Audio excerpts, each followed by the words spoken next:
정부가 올해 경제 정책 방향을 발표했는데 이걸 놓고 4월 총선을 의식한 게 아니냐는 지적이 나오고 있습니다. 상반기에 공공요금을 동결하고 경기 부양을 위한 SOC 예산도 상반기에 끌어쓰는 등 각종 민생 대책이 상반기에 집중됐기 때문입니다. 오원석 기자입니다.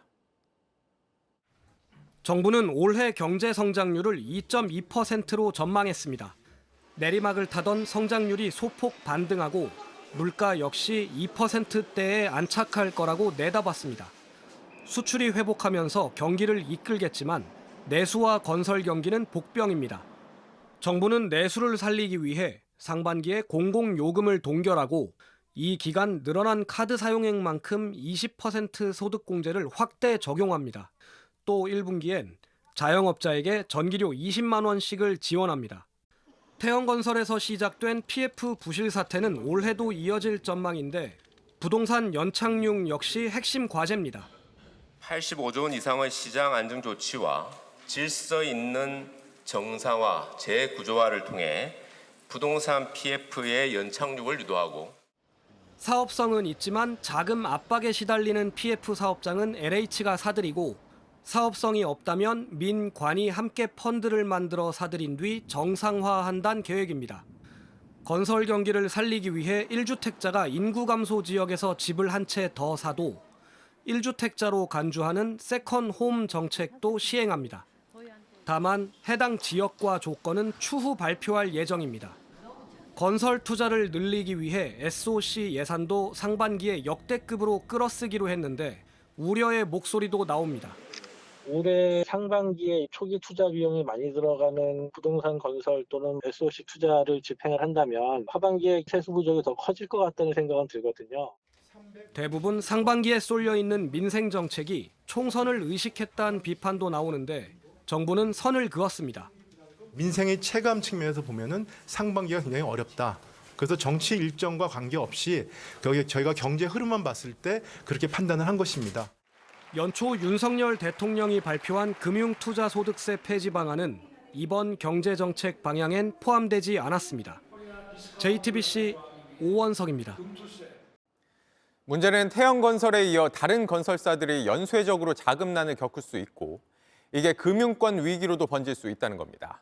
대형 건설사 가운데는 PF 대출이 수조 원에 달하는 경우도 있는데 정부는 건설업계 전반의 문제는 아니라며 진화에 나섰습니다. 이상화 기자입니다.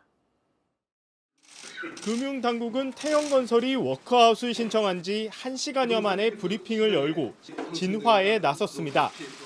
부채 비율이 높고 자기자본 대비 PF 보증도 과도한 점 등 태영건설 특유의 문제로 인해 어려움이 커진 만큼 건설업 전반의 문제라고 보기 곤란하고 부실 PF 사업장을 정리하는 과정에서 발생할 협력업체 피해를 최소화하고 이미 일어난 분양 계약은 허그 분양 보증을 활용하기로 했습니다.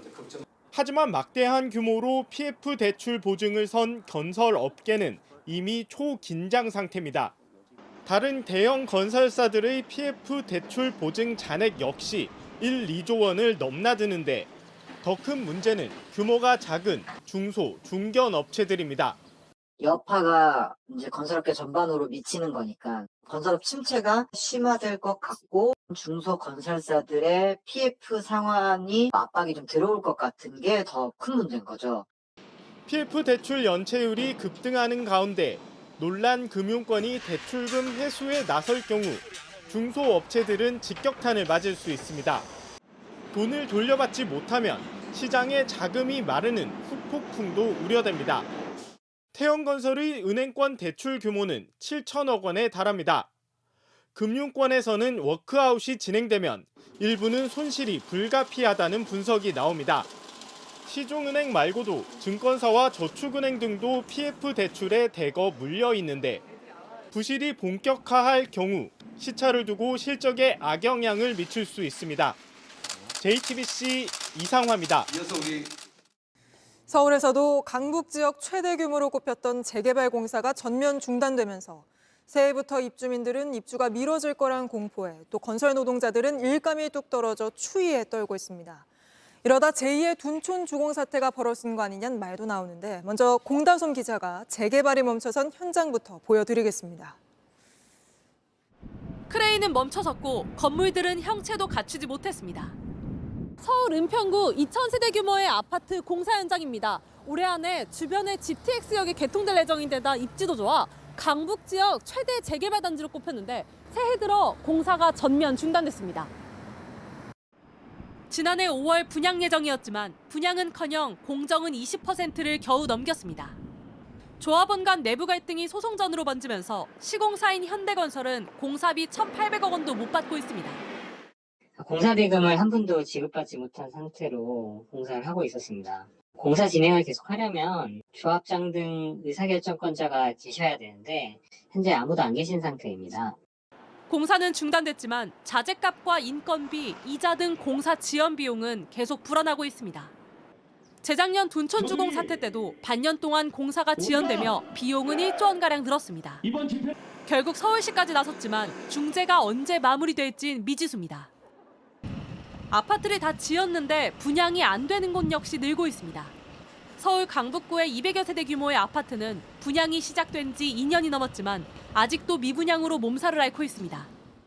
강북에서는 좀 비싼 가격인데 아파트 가격이 빠지기 시작하면서부터는 사람들이 다 매면을 했었어요. 15%를 했는데도 불구하고 분양이 안 된 거예요. 이 같은 악성 미분양은 전국에 10,000 가구가 넘습니다.